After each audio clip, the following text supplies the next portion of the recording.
At Cary Park, instead of the view, voters here are focusing on what happened Friday. The attacks on voting and in the games that people are playing. I suspect that they weren't told that this little prank was a Class B felony that could land them in prison. Former King County prosecutor Dan Satterberg is talking about the race for governor after 3 Bob Fergusons filed as Democrats. One is Attorney General Bob Ferguson, who says the others got in the 11th hour before the state's deadline. One of these Bob Fergusons will appear second on the ballot.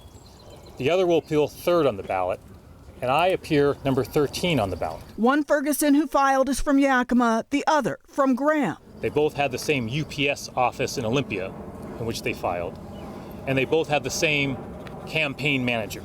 That's Glenn Morgan. Ferguson's campaign calls Glenn Morgan a far-right activist. Their goal is clear: to mislead voters and split my supporters 3 ways to depress my vote total and keep me from moving into the top 2 in the general election. This top 2 primary allows for all kinds of strange filings and chaotic activity. The chairman of the state's Republican Party calls it a flawed system and says this about Ferguson. I'm encouraged to see the current attorney general so worked up about a Class B felony.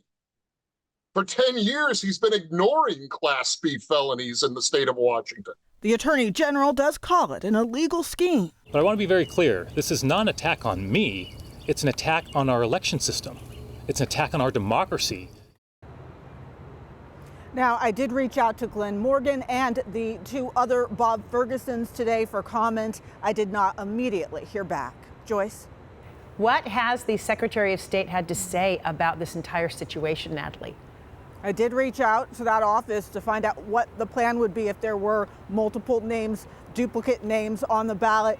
They did tell me 5 p.m. was the deadline to withdraw names from the race, and those 2 other Bob Fergusons did drop out, so it's not a situation they'll be addressing with this race. Joyce? Natalie Swaby reporting live for us. Thanks so much. And now we've